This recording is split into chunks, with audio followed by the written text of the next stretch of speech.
गाल फुलाना और हंसना एक साथ नहीं हो सकता, एक समय में एक ही काम होगा। गाल फुला लीजिए, हंस लीजिए, दोनों काम एक साथ होने वाला नहीं है। इसी प्रकार से कोई पाप कर्म करके ईश्वर परमात्मा का भजन करे, हो सकता है? नहीं होगा। पाप कर्म को छोड़ना पड़ेगा, तब भगवान का भजन होगा। लेकिन आजकल के गुरु ऐसे शिक्षा देने वाले हैं, यही कच्चे गुरु हैं। समर्थ गुरु रामदास जी महाराज कहते हैं, एक सर्प पिछले जन्म में धर्म गुरु बना था, और इसी तरह का गुरु इस सब प्रकार के कुकर्मों को करो और भगवान का भजन भी करो। ये केवल शिष्य के धन का हरण किया था, आज मर करके सर्प की जोनी में आ गया, और उनके जितने चेले थे सब मर करके चींटियां बन गए। ये चींटियां आज गुरु के शरीर के मांस को खोद खोद करके चींटियां सब खा रही है, ये चेले सब खा रहे हैं और कह रहे हैं, गुरुदेव आप तो बोले थे कि हमारी शरण में आ जाओ, तुम्हारा बेड़ा पार हो जाएगा। बेड़ा पार लग गई है ना, लेकिन अब वो तो असमर्थ हो गए, सांप की जोनी में आ गए, क्या बेड़ा पार लगाएंगे? अपने दुख में पड़ा हुआ तो शिष्य को कहां पर सुख पहुंचाएंगे? कहां तक सुख दे सकते हैं? कहां तक सुख दे सकते हैं? आज दोनों नरक में ठेला हो रहा है ना, दोनों नरक में पड़ा हुआ है। सज्जना, गुरु तो धारण करना है, लेकिन सच्चे सदगुरु को जीवन में धारण करना है। सच्चित जग में रहते दिन दिन अधिक विराग प्रेम सत्संग सो करते, जो इस तरह के लक्षण को अपने जीवन में अपनाए हुए हैं, जो अपने शिष्य के सारे संशयों का निवारण करने वाले होते हैं, ऐसे गुरु की शरण में जाना चाहिए, ऐसे को अपना गुरु बनाना चाहिए। तुरंत ऐसे गुरु की पहचान नहीं होगी, कुछ समय तक ऐसे गुरु के संग में रहना होगा। गोस्वामी तुलसीदास जी महाराज ने कहा, जो कोई कहे साधु को चीना, तुलसी हाथ कान पर दीना। जल्दी चीन सकेगा साधु महात्मा को? हम आप तो साधारण स्तर के प्राणी हैं। माता सीता ये भी साधु को पहचान पाई? नहीं पहचान पाई। रावण साधु का वेश बना करके उनके पास भिक्षा मांगने के लिए गया, उसके चक्कर में पड़ न गई। लक्ष्मी की अवतार है सीता, ये कोई साधारण नहीं है। ये भी माता सीता रावण को नहीं पहचान पाई, उसके चंगुल में फंसे, कितना दुख हुआ उनको। उसी प्रकार से भी कोई गुरु को नहीं पहचानेगा, उनके चंगुल में फंस जाएगा ना, तो जितना दुख भोगना पड़ेगा सीता को, उतना दुख भोगना पड़ेगा भी जीव को। इसलिए सोच समझ करके गुरु धारण कीजिए, उनका कुछ समय तक संग कीजिए, देखिए कि इनका आचरण सही है कि नहीं। गुरु महाराज ने जिस तरह से बतलाया गुरु का आचरण ऐसा होना चाहिए, उस तरह का आचरण इसका है कि नहीं। अगर है तो उनको गुरु मान करके उनके बताए मार्ग पर चलना शुरू कीजिए। नहीं है तो झूठे गुरु के पक्ष को तजद में कीजिए, द्वार न पावे शब्द का भटके बारंबार। झूठे गुरु को तुरंत त्याग देना चाहिए, उनके पक्ष में नहीं रहना चाहिए, उनका तुरंत त्याग होना चाहिए। उनकी शरण में रहने से जीव का भला नहीं, जीव का कल्याण नहीं। सुन रहे थे ना पाठ में, गोस्वामी तुलसीदास जी महाराज पहले गुरु के चरण कमल को प्रणाम किया है, बाद में गुरु के चरण रज को प्रणाम किया है। कैसे गुरु हैं ये साधारण गुरु हैं। पाठ में सुन रहे थे, हम सभी लोग सुने हैं। गोस्वामी तुलसीदास जी महाराज कहते, मैं ऐसे गुरु के चरण को प्रणाम करता हूं जिनका चरण कमल के समान है, जो कृपा के समुद्र हैं, मनुष्य रूप में हरि हैं, मतलब ईश्वर हैं, जिनका वचन सूर्य की किरण के समूह के समान है, ऐसे गुरु के चरण कमल को मैं प्रणाम करता हूं। बंदो गुरुपद कंज कृपा सिंधु नर रूप हरि, महामोह तम पुंज जासु वचन रवि करेनी। गोस्वामी तुलसीदास जी महाराज ऐसे गुरु के चरण कमल को प्रणाम किए हैं। ये कोई साधारण गुरु हैं? क्या बोले? जिस गुरु का चरण कमल के समान है। इसका आशय, इसका अभिप्राय क्या होता है? सुनिए आप लोग। कमल सरोवर में खिलता है, सूखी जमीन में सब कमल नहीं होता है, सरोवर में खिलता है। जिस सरोवर में कमल खिलता है, उस सरोवर में एकाएक 10-20 बांस ऊंचाई पानी आ जाए, क्या कमल पानी में डूब जाएगा? पानी में कभी कमल नहीं डूबता। कितनों सरोवर में पानी आ जाए तो कभी कमल पानी में नहीं डूबता। पानी से ऊपर ही ऊपर रहता है, ऊपर ही ऊपर रहता है।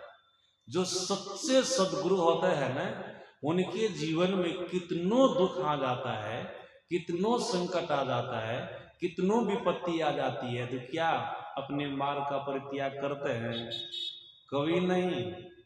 सभी प्रकार के दुखों में, सभी प्रकार के झंझटों में, सभी प्रकार की विपत्तियों में एक समान बने रहते हैं। मतलब दुख से उपराम रहते हैं, दुख से उपराम रहते हैं। संसार में को कितनों कष्ट आ जाए, कितनों दुख आ जाए, वो ऊपर रहते हैं। इसलिए का सदगुरु का चरण कमल के समान है। जैसे कमल पानी से ऊपर रहता है, वैसे सच्चे संत सदगुरु का चरण, सच्चे संत सदगुरु सभी प्रकार के दुखों से ऊपर उठे हुए रहते हैं। उनके जीवन में किसी प्रकार की समस्या आ जाती है, किसी प्रकार का दुख आ जाता है, तो उससे वो विचलित नहीं होते हैं। हम लोगों की यहाँ मुख्य रूप से दो गुरु हुए हैं।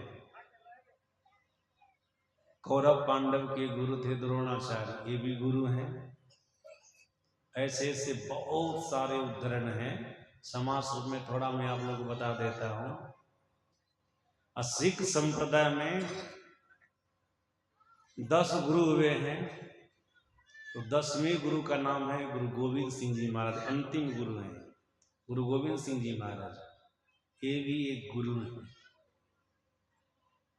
शास्त्रकारों ने, महापुरुषों ने द्रोणाचार्य को सच्चा गुरु नहीं माना। भले सामर्थ्य उनके भी अंदर में है, शक्ति उनके भी अंदर में है, लेकिन उनको पुत्र का मोह खा गया, उनको समाप्त कर दिया। जब पुत्र की मृत्यु की बात वो सुने तो विचलित हो गए। सभी लोग जानते हैं, विचलित हो गए। जो महाभारत का अध्ययन किए हैं, सत्संग सुने हैं, विचलित हो गए हैं। इतना विचलित हो गए पुत्र के मरने की बात को सुने, जबकि पुत्र उनका मरा नहीं था। अश्वत्थामा मरा नहीं था। झूठ मूठ का उनके सामने महल्ला किया गया। युधिष्ठिर जी महाराज बोले तो झूठे बोले। अश्वत्थामा हतो कान, अश्वत्थामा मारा गया, झूठ ही बोले थे वो, सच्ची बात तो बोले नहीं थे। इसका परिणाम भी इसको भोगना पड़ा था। जब वो सुने कि हमारा पुत्र मारा चला गया, तो अंतर की दृष्टि से देखना चाहिए कि सही में मारा गया कि नहीं मारा गया। देखे भी नहीं। इतना मोह हुआ कि युद्ध करना छोड़ा। उनका शरीर कांपने लग गया, थर-थर करने लग गया। वो रथ पर से नीचे लुढ़क करके गिर गए। उसी अवस्था में उनकी गर्दन को काट ली गई। सभी लोग जानते हैं ना। ये भी गुरु हैं, लेकिन इनको पुत्र का मोह सताया है। इसलिए शास्त्रकारों ने, महापुरुषों ने ऐसा नहीं कहा कि द्रोणाचार्य का चरण भी कमल के समान है, क्योंकि ये दुख से दुखी हो गए, पुत्र के दुख से दुखी हो गए, विचलित हो गए। इनको मोह सताया, पुत्र की आसक्ति सताया। लेकिन जो सच्चे सदगुरु होते हैं ना, उनको पुत्र का मोह नहीं सताता था, सताया है। उनको पुत्र की आसक्ति नहीं हुई है। गुरु गोविंद सिंह जी महाराज, इनको 4 पुत्र थे। 2 पुत्र तो युद्ध मैदान में मुगल बादशाह की सेना के साथ मारे चले गए, और 2 पुत्र बचा था। सज्जनों, ये भी पकड़े गए। मुगल बादशाह की सेना इसको पकड़ ली। बादशाह के सामने में इनको ले जाया गया। बादशाह कहता है, इस्लाम धर्म को तुम स्वीकार करो। गुरु गोविंद सिंह जी महाराज के दोनों पुत्रों ने कहा, नहीं, ऐसा नहीं हो सकता है। बादशाह कहता, इस्लाम धर्म को स्वीकार कर लोगे तुम्हारी जान बच जाएगी, तुम्हारा प्राण बच जाएगा। इस्लाम धर्म को नहीं स्वीकार करोगे तुम्हारी जान चली जाएगी, तुम्हारा प्राण चला जाएगा। गुरु गोविंद सिंह जी महाराज के दोनों पुत्रों ने क्या कहा, जान चली जाएगी ठीक है, प्राण चला जाएगा ठीक है, लेकिन अपने धर्म को छोड़ करके हम इस्लाम धर्म को स्वीकार नहीं करेंगे, नहीं करेंगे। तब जल्लाद को आदेश करते हैं बादशाह, जिंदे इसको चुनाव से चुनौर दो। तो जीवित गुरु गोविंद सिंह जी महाराज के दोनों पुत्रों को चारों तरफ से दीवार देना प्रारंभ किया, उनको बीच में रख करके जब दीवार ऊपर उठी न तो दो पुत्रों में जो बड़े थे न वो रोने लगे। गुरु गोविंद सिंह जी महाराज अपनी अंतरात्मा से देख रहे थे पुत्र के साथ इस तरह घटना घट गई है, इस तरह का व्यवहार किया जा रहा है और हमारे बड़े पुत्र जो दो पुत्रों में बड़े पुत्र हैं वो रो रहे हैं। तुमको पूछे, अरे शहीद होते समय वीर को रोना नहीं चाहिए, तू रो रहा है, क्या कारण है? क्या कारण है? तुमको अभी भी जीने की इच्छा है तो इस्लाम धर्म को स्वीकार कर लो, जियो जियो। तू रो क्यों रहा है? तो क्या कहा था, नहीं पिताजी मैं इसलिए नहीं रो रहा हूं कि मेरी जान जा रही, मेरा प्राण जा रहा है, मैं इसलिए रो रहा हूं कि हमारे छोटे भाई हमसे बाद में संसार में आया, लेकिन दीवाल के अंदर ये पहले जा रहा है। छोटा था ना, दीवाल के अंदर ये पहले जा रहा है। मैं अपने भाई को देख करके रो रहा हूं, ऐसा नहीं कि हमारी जान जा रही, हमारा प्राण जा रहा इसलिए मैं रो रहा हूं, भाई को देख करके रो रहा हूं। पिताजी शहीद होऊंगा, अपने धर्म में परिवर्तन नहीं लाऊंगा, मैं इस्लाम धर्म को स्वीकार नहीं कर सकता, मेरा जो अपना धर्म है वो सर्वश्रेष्ठ धर्म है, इसको मैं त्याग नहीं सकता। जब इस तरह से बोले, याद रखिएगा गुरु गोविंद सिंह जी महाराज वहीं से बोलते, चावस बेटा चावस। इनकी आंखों में सूर्य की धारा आई, इनको पुत्र का मोह सताया। एक एग्जाम्पल लिए, उदाहरण लिया, आप लोगों देखिए, द्रोणाचार्य भी गुरु हैं और गुरु गोविंद सिंह जी महाराज भी गुरु हैं। तो कैसे गुरु का चरण कमल के समान होता है? जो गुरु गोविंद सिंह जी महाराज के जैसे गुरु होते हैं, जो ऐसे गुरु होते हैं ना जिनको संसार का कोई भी दुख नहीं सता सकता है, कोई भी समस्या आ जाने पर, कोई भी संकट आ जाने पर स्थिर रहते अपने धर्म पर, ये सच्चे सदगुरु होते हैं। सज्जना, इनका जो चरण होता है वो कमल के समान होता है, कितनों दुख आया, कितनों विपत्ति आई तो ऊपर उठे रहते हो, माया रूपी जल में सबसे ऊपर उठे हुए होते हैं, उनका चरण सबसे ऊपर उठा रहा, कोई भी सुख दुख इनको सुखी दुखी नहीं कर सकता है, सभी अवस्था में सम रहते हैं। ये है संत सदगुरु। गोस्वामी तुलसीदास महाराज ऐसे संत सदगुरु के चरण कमल को प्रणाम किए। फिर क्या बोले आगे, जो सच्चे सदगुरु होते कृपा के समुद्र होते हैं, कृपा के समुद्र। सज्जनों, पानी के समुद्र को तो हम आप देखे हैं, कृपा के समुद्र याद रखिएगा। गोस्वामी तुलसीदास जी महाराज और धर्म शास्त्र को आप पढ़ेंगे, आपको पता चलेगा महापुरुषों ने, ऋषियों ने, मुनियों ने कृपा का समुद्र एकमात्र संत सदगुरु को माना है, किसी देवी देवता को भी नहीं माना है। इसका मतलब क्या होता है, इसका आशय क्या होता है, सुनिए आप लोग। सज्जनों, कुआं तालाब से आप पानी निकालिएगा तो कुआं तालाब का पानी समाप्त हो जाएगा, कुआं तालाब का पानी समाप्त हो जाएगा। नदी का भी पानी जाकर के समुद्र में मिल करके समुद्र हो जाता है, उनका भी अस्तित्व खत्म हो जाता है। अगर नदी का स्रोत कहीं से लगा वो बंद हो जाए तो नदी भी सूख जाती है, वो भी सूख जाती है। लेकिन समुद्र का पानी कभी सूखा है, आप लोगों को पता है, जानते हैं?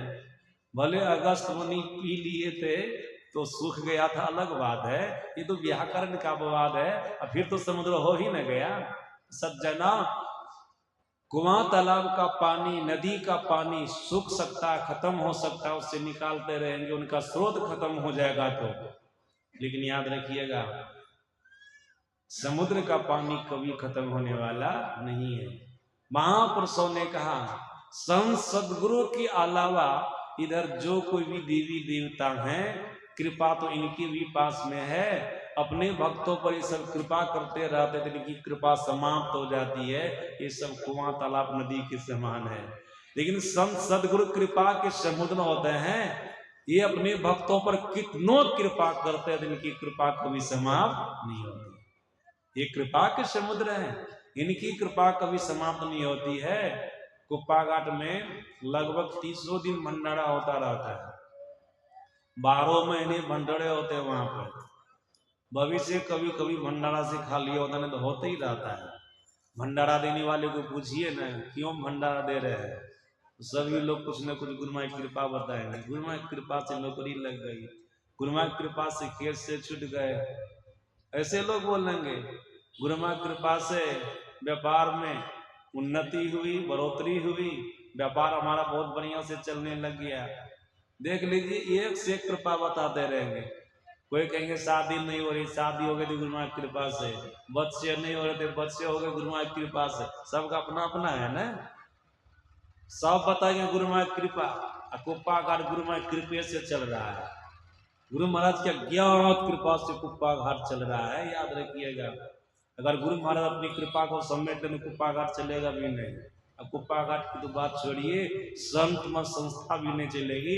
ये संत मत की संस्था भी जो चल रही है ना, इन्हीं की कृपा से भक्तों पर कृपा कर रहे हैं, सब इनसे जुड़ रहे हैं कि नहीं। गुरु महाराज जी महापुरुष हैं, इनकी कृपा से ये हो जाता वो हो जाता है, लोग जुड़ रहे हैं इनसे। सदगुरु महाराज जी जुड़ रहे हैं, ये कृपा के समुद्र है। अपने भक्तों पर कितनों कृपा करते रहते हैं, कितनों कृपा करते रहते हैं, इनकी कृपा कभी समाप्त नहीं होती है। एक उदाहरण मैं आपको बता देता हूं। विक्रमादित्य का नाम तो आप सभी लोग जानते होंगे, जिनके नाम पर हम लोगों का हिंदू संवत विक्रम संवत चलता है। ये राजा भरथरी के छोटे भाई थे विक्रमादित्य, बहुत बड़े प्रतापी राजा, महापुरुष, देवताओं के द्वारा दिए गए सिंहासन पर बैठ करके राज का संचालन करते थे।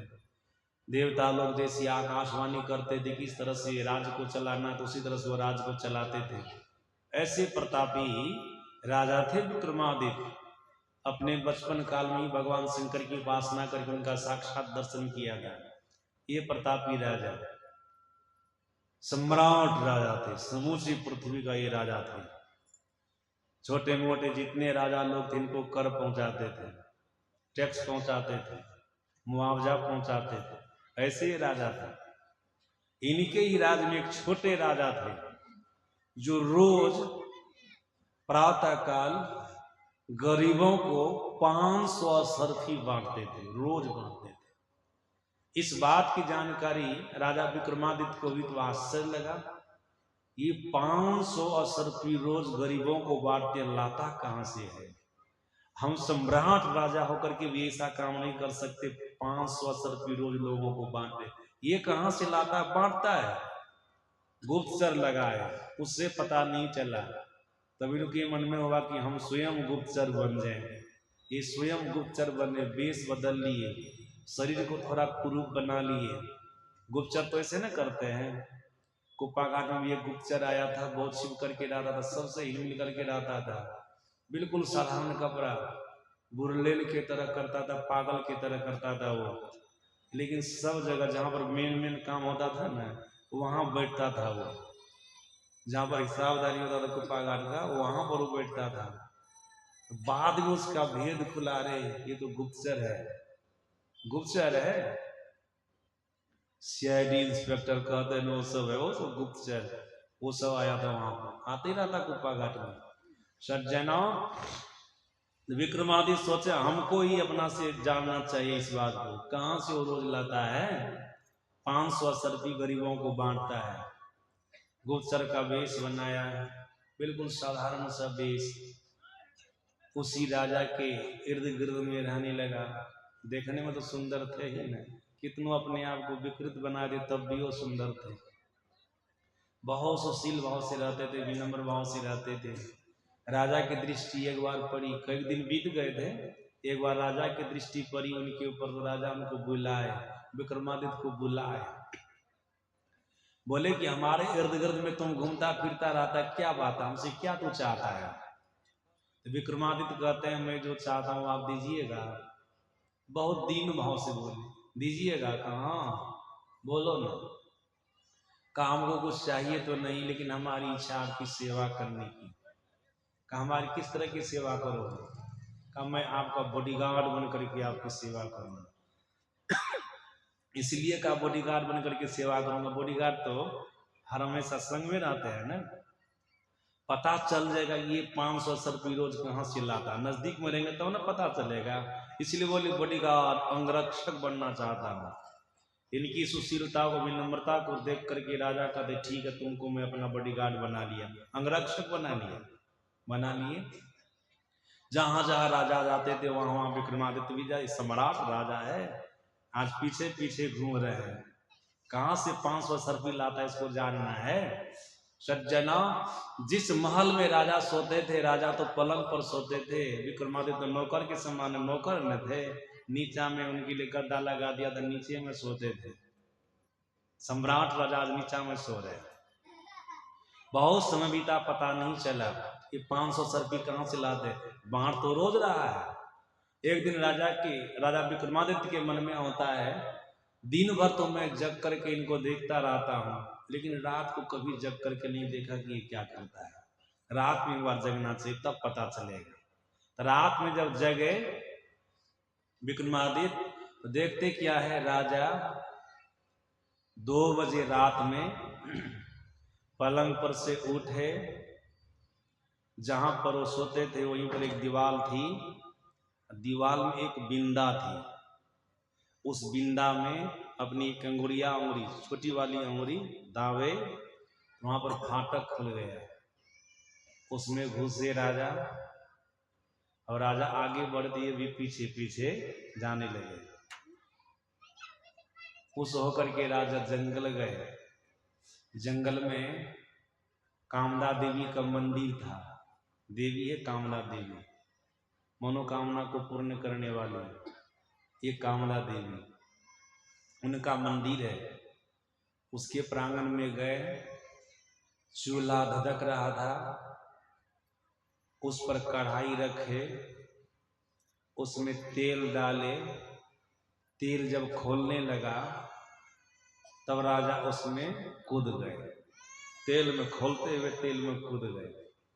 जब कूद गए तो मंदिर के अंदर जो मूर्ति थी ना कामदा देवी की, पत्थर की मूर्ति, वो मनुष्य के रूप में प्रकट हो गए, जड़ चेतन के रूप में आ गए। आकर के राजा के बाह को पकड़ करके खोलते हुए तेल से निकाल दिए। उनके शरीर में, राजा के शरीर में फोका भी नहीं हुआ, कुछ भी नहीं हुआ, माता जी का आशीर्वाद था, कुछ भी नहीं हुआ। तब माता जी कहती है, बोलो पुत्र क्या चाहिए तुमको, राजा को। राजा क्या कहते हैं, तुमको तो पता ही है, मैं तुमसे रोज 500 सर्फी ले जाता हूँ, वही 500 सर्फी चाहिए, मैं गरीबों को बांटता हूँ, तुमको पता है। तो माता कामदा देवी अपने पास से एक थैला निकाली, और थैला से 500 सर्फी निकाली और राजा को दे दी। विक्रमादित्य देख लिए, देखे किसी तरह से राजा असर्फी प्राप्त करता है, गरीबों को बांटता है, फिर इनके मन में होता है, देखो राजा कितने बड़े परोपकारी है, इतनी रात को उठ करके मंदिर के प्रांगण में जाकर के खौलते हुए तेल में अपने शरीर को जलाता है, और जला करके जो असर्फी प्राप्त करता है वो अपने पास में नहीं रखता है, गरीबों को बांट देता है। अब मैं ऐसा कार्य करूंगा कि राजा को खोलते हुए तेल में गिरना न पड़े, स्वाभाविक रूप से यह असर्फी बांट ले, स्वाभाविक रूप से। आकर के अपने तोषक पर सो गए विक्रमादित्य, राजा भी आए अपने पलंग पर सो गए, उनको पता भी नहीं चला कि विक्रमादित्य हमारा सब कुछ देख लिया है, ये हमारा नौकर बॉडीगार्ड सब कुछ देख लिया है, उनको पता भी नहीं चला, पीछे पीछे ना सब कुछ कर रहे थे, कुछ भी पता नहीं चला। सज्जना, सुबह हुई, राजा 500 सर्फी बांटे। अब दूसरे रात की घटना है, राजा तो 2 बजे मंदिर जाते थे ना, विक्रमादित्य 12 बजे उठ गए। जैसे दावे थे ना वहां दीवार में बिंदा को, तो फाटक खोला था, दावे की अंगुरी से, छोटी वाली अंगुरी से फाटक खुला, बस चले गए मंदिर के प्रांगण में। आग धधक रही थी, उस पर कढ़ाई चढ़ा दिया, तेल डाल दिया, तेल जब खोलने लगा ना, ये भी उसमें कूद गए। सज्जनों, इनको भगवान शंकर का आशीर्वाद मिला था बचपने में, तू आग में भी कूद जाएगा ना, तू जलेगा नहीं, ये तो खोलता हुआ तेल क्या जलेगा इसमें, का तुमको काल से भी भय नहीं होगा।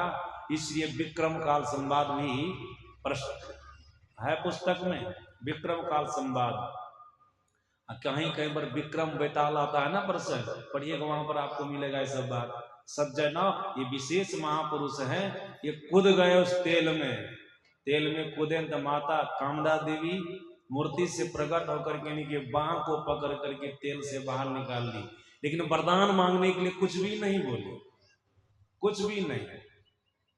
जब कुछ भी नहीं बोली तो विक्रमादित्य फिर तेल में कूद गए, वो फिर बाह पकड़ के बाहर निकाल दी, तब भी वरदान मांगने के लिए कुछ नहीं बोली, तो फिर कूद गए। जब तीसरी बार कूदे निकाले ना माता कामदा देवी, तब कहती बेटा तू बार बार खोलते हुए तेल में कूदता है, क्या बात है, तो क्या चाहता है? विक्रमादित्य कहते माता मैं जो चाहता हूं तुम देगी। अरे मैं कामदा देवी हूं, तू जो चाहेगा वो दूंगी, बोलो तू क्या चाहता है? का प्रतिज्ञा कर लो कि दे दोगी। कहा मेरी प्रतिज्ञा है, मैं दे दूंगी, तू जो मांगेगा, जो मांगेगा मैं दे दूंगी। तब क्या कहते विक्रमादित्य, तुम्हारे पास में असरफी की थैली है, वो दे दो। ये 500 असरफी नहीं मांगते हैं, ये थैली ये मांगते हैं। होशियार आदमी छोटा मोटा चीज मांगेंगे, तो विशेष चीज न थैली दे दो। तब कामदा देवी कदी जब थैली तुमको दे देंगे, वो राजा आवेंगे तो उनको हम क्या देंगे? समझ रहे हैं ना, उनको हम क्या देंगे? थैली तुमको दे देंगे तो उनको क्या देंगे? इसलिए थैली नहीं 500 असरफी ले लो। क्या नहीं थैली चाहिए तो वचन दी है ना, थैली दे दो, थैली दे दी उनको।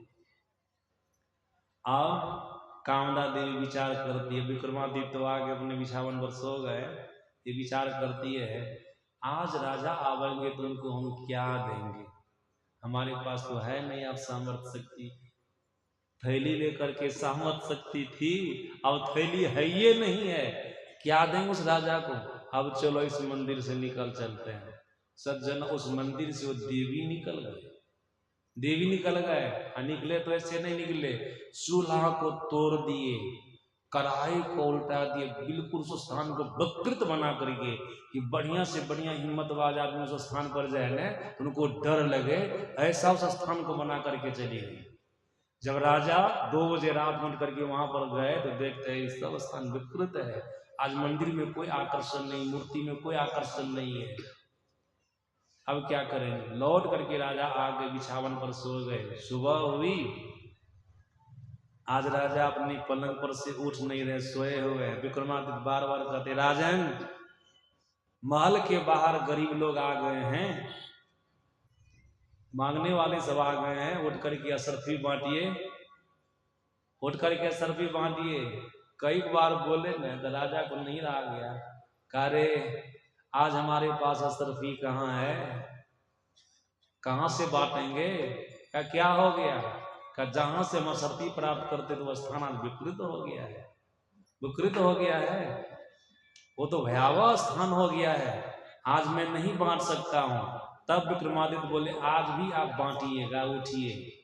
जब इस तरह से बोले ना आज भी आप बांटिएगा, उठिए, नित्य क्रिया से निवृत्त हो जाइए। राजा को होश हुआ, नित्य क्रिया से निवृत्त हो गए। बोले आप कैसे बांटेंगे? तो वही थैली उसके हाथ में दी। सोच विचारे थे ना मन में कि राजा को बारंबार जलना न पड़े, खोलते हुए तेल में गिरना न पड़े, वो कारी राजा है, इसके लिए मैं उपाय करूंगा। आज उपाय किए है ना, थैली उनके हाथ में देते हैं। तब कहते हैं वो राजा ये थैली आप कहाँ से प्राप्त किए? तो बोले जहां से आप 500 असरफी रोज प्राप्त करते थे ना, वहीं से हम थैली प्राप्त कर लिए, वहीं से थैली प्राप्त कर लिए। अब जब तक थैली में ये है असरफी, आप बांटते रहिए, असरफी सड़ जाएगी, असरफी सड़ जाएगी तो आप लोग को बोल दिएगा हमारे पास में असरफी नहीं है, बस आपका काम खत्म।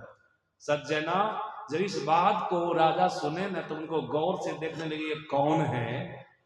तो उनको पता चला लगता है कोई सम्राट राजा है, कोई नहीं, लगता है सम्राट राजा है।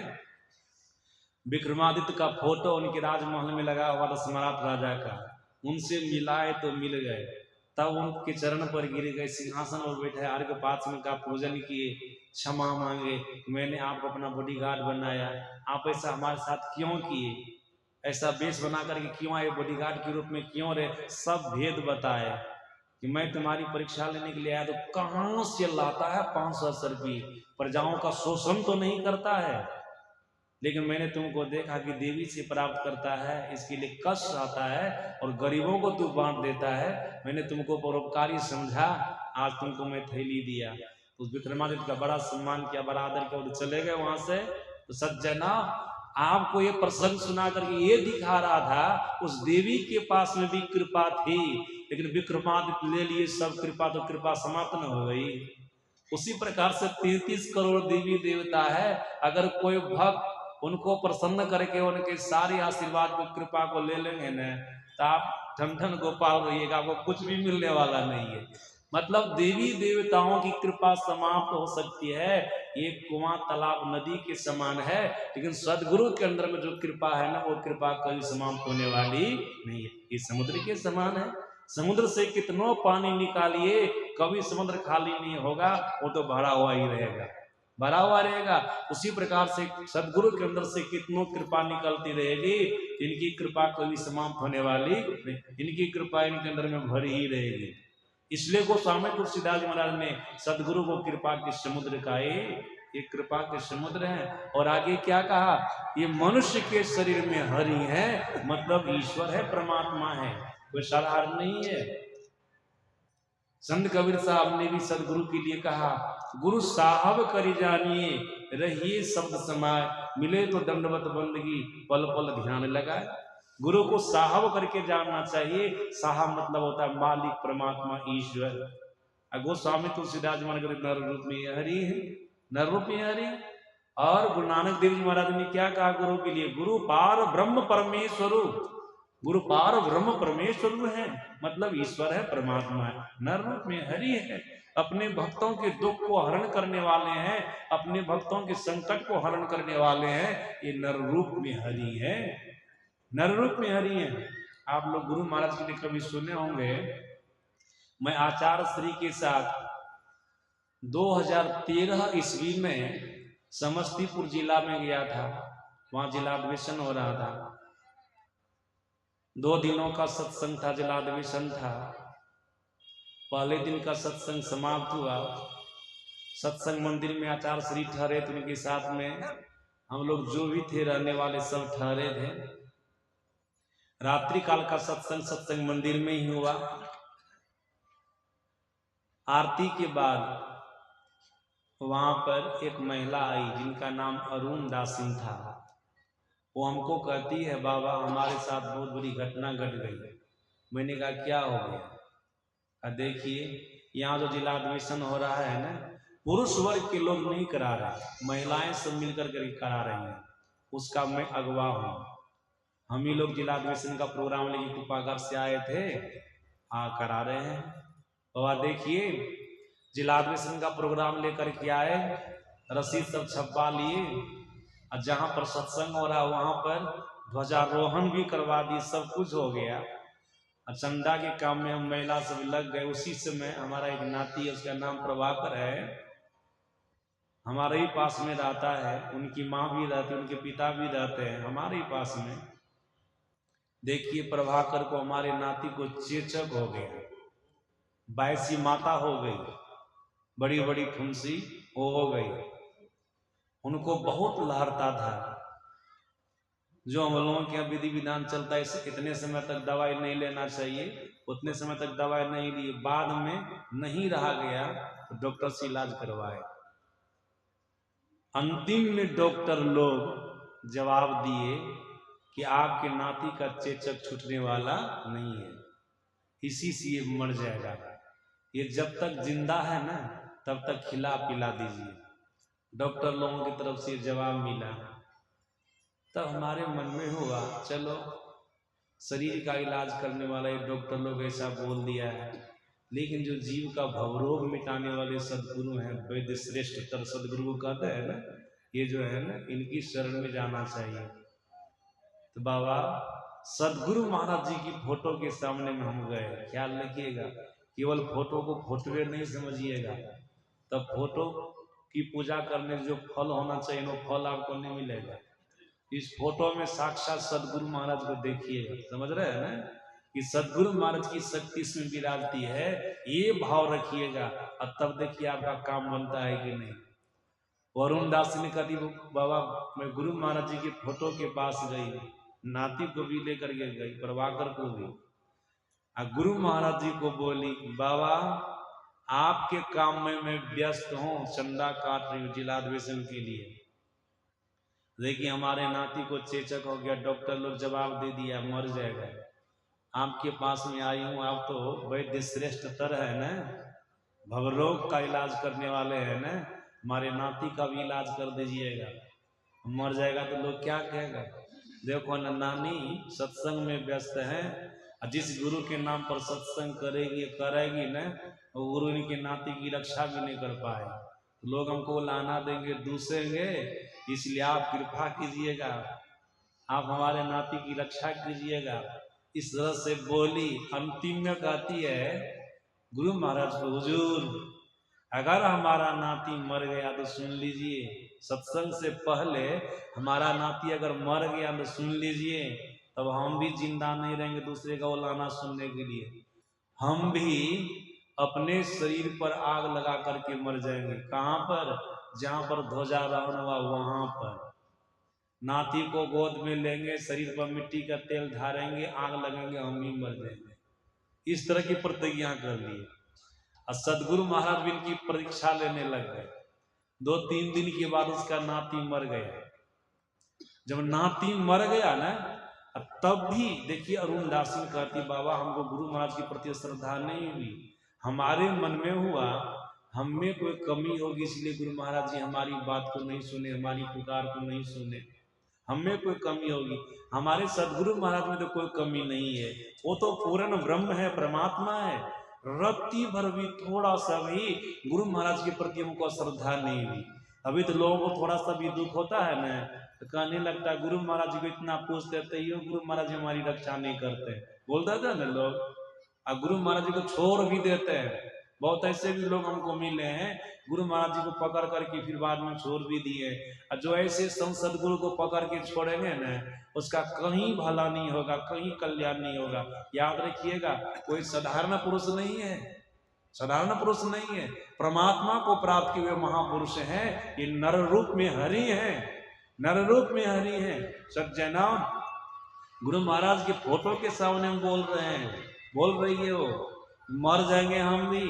दुमका जिला की घटना है, महर्षि संत श्री परमहंस जी महाराज अपने प्रवचन में कहा करते थे बराबर, और गुरुनिवास में अपने भक्तों को भी सुनाते थे।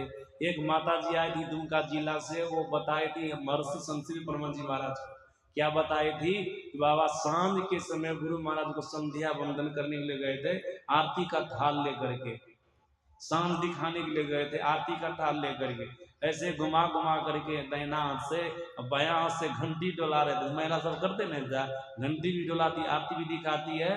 बाबा आरती दिखा करके घंटी डोला रहे थे। एक बार थाली कुर्सी से टकरा गई तो दीपक जो था ना साड़ी पर गिर गया, साड़ी पर गिरा तो आंचल में आग लग गई। अपने से बुझाने का प्रयास की लेकिन बुझी नहीं। तब अंतिम में गुरु महाराज जी को बोले हुजूर आओ तो आग हम बुझा नहीं सकेंगे, पूरे शरीर में आग लग जाएगी, शरीर में साड़ी में जब आग लगेगी तो पूरे शरीर में आग, साड़ी में आग लग गई आंचल में तो पूरे शरीर साड़ी में आग लग जाएगी ना, जब पूरे साड़ी में आग लग जाएगी तो पूरे शरीर में आग लग जाएगी, मैं यहीं पर मर जाऊंगी। लोग जानेंगे कि गुरु महाराज जी को सांझ दिखाने गए और वहीं पर जल करके मर गए आरती के थाल से, दीपक की आग से, तो क्या होगा? रक्षा कीजिए। पुकार करने लगे ना, गुरु महाराज जी फोटो से प्रकट होकर के साड़ी की आंचल में जो आग लगी हुई थी उसको बुता दिए।